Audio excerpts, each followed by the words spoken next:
Sir ಈಗ ಈ ಗೆಳೆಯರೆಲ್ಲ ಸೇರಿಕೊಂಡು ಟೂರ್ ಗೀರ್ ಮಾಡುವಂಥ ವಯಸ್ಸು. ಸೊ ಇವತ್ತು ಅಕ್ಕರ ಕರ್ಕೊಂಡು ನೀವೆಲ್ಲ ಇಡೀ ಕ್ಷೇತ್ರ ಸುತ್ತಾ ಇದ್ರಿ, ಜನರ ಹತ್ರ ಹೋಗ್ತಾ ಇದ್ರಿ. ಸೊ ಹೇಗಿದೆ ರೆಸ್ಪಾನ್ಸ್? ಈಗಾಗಲೇ ನಾವು ಹೆಮ್ಕನಹಳ್ಳಿ ಮತಕ್ಷೇತ್ರ, ತಂದೆಯವರ ಮತಕ್ಷೇತ್ರದಿಂದ ಮೊದಲನೇದಾಗಿ ಪ್ರಚಾರ ಕಾರ್ಯವನ್ನು ಪ್ರಾರಂಭ ಮಾಡಿದ್ದೇವೆ.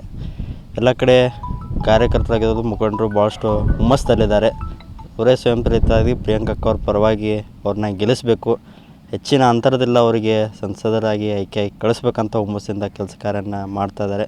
ಮತ್ತು ತಂದೆಯವರು ಕೂಡ ಯಾವತ್ತಿಂದರೂ ಚಿಕ್ಕ ವಯಸ್ಸಾಗಿಂತ ಕೂಡ ಸಮಾಜ ಸೇವೆ ಮುಖ್ಯ, ಜನರ ಒಂದು ಸಮಸ್ಯೆ ಆಳಿಸುವಂಥ ನಿಟ್ಟಿನಲ್ಲಿ ತಾವೆಲ್ಲರೂ ಕೆಲಸ ಕಾರ್ಯನ ಮಾಡಬೇಕು. ಯಾಕಂದ್ರೆ ಇಷ್ಟೊಂದು 25-30 ವರ್ಷಗಳಿಂದ ಏನು ಹೋರಾಟನ ಮಾಡಿದ್ದಾರೆ, ಅದನ್ನ ಮುಂದೆ ತಾವು ತೊಗೊಂಡು ಹೋಗ್ಬೇಕಂದ್ರೆ ಯಾವತ್ತಿದ್ರು ನಮಗೆ ಚಿಕ್ಕವರಿದೆ ಅಂತ ಹೇಳ್ಕೊತ ಬಂದಿದ್ದರು. ಆದರೆ ಅದಕ್ಕೆ ಅದರ ತಕ್ಕಂತೆ ಇವತ್ತು ಪ್ರಿಯಾಂಕಕ್ಕ ಅವರಿಗೆ ಒಂದು ಸುವರ್ಣವಾದಂಥ ಅವಕಾಶ ಸಿಕ್ಕಿದೆ. MP ಆಗೋ ಮುಖಾಂತರ ಅವರು ನಮ್ಮ ಜನರಿಗೆ ಅವರ ಪರವಾಗಿ ಗಟ್ಟಿಯಾಗಿ ನಿಲ್ಲುವಂಥ ಒಂದು ಅವಕಾಶ ಇದೆ. ಅದಕ್ಕೆ ಎಲ್ಲ ಜನರು ಅವರಿಗೆ ಗೆಲ್ಲಿಸಿ ಸಂಸದರಾಗಿ ಆಯ್ಕೆ ಮಾಡಿ ಕಳಿಸ್ತಾರಂತ ಒಂದು ವಿಶ್ವಾಸ ಇದೆ.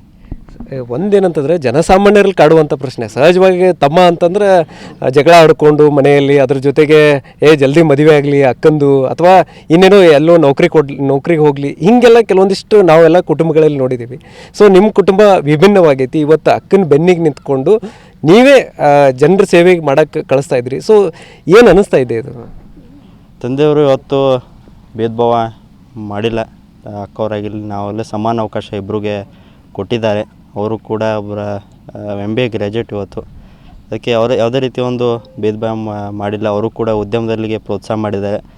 ಮಹಿಳೆಯರಿದ್ದರೂ ಕೂಡ ಸಾಕಷ್ಟು ಒಂದು ಕುಟುಂಬಗಳಲ್ಲಿ ಮಹಿಳೆಯರಿಗೆ ರಾಜಕೀಯದಲ್ಲಿ ಪ್ರೋತ್ಸಾಹ ಮಾಡೋದಿಲ್ಲ.